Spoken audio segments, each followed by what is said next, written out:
Hey everyone, welcome back to Ideal 3D Projects. A year ago, we designed this in Tinkercad and printed it to hold our dead and charged batteries. But as you can see, it broke. What will we do?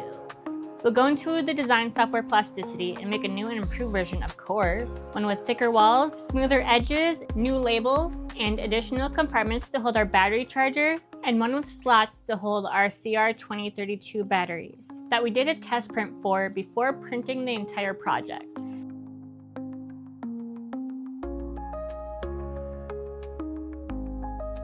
And I'd say everything turned out pretty well since our 3D helper didn't come out of her box until everything was said and done, but you'll see for yourself later in the video. Anyway, back to the project. We got everything printed. Next step is putting it all together. I used CA glue to attach the labels to the body. Side note, the more surface area you have, the easier it is to apply the glue. So it's a good idea to have a small object like a toothpick on hand.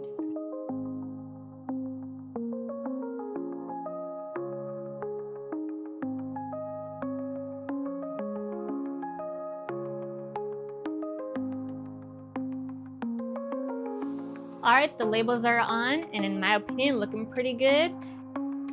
And now it's finally time to fill the compartments so we can see the finished project.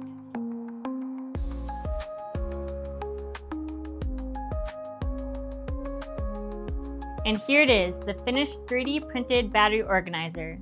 What do you think? Did this project have a positive outcome, or what would you change about it? Let us know in the comments. Thanks for watching, and we'll see you next time.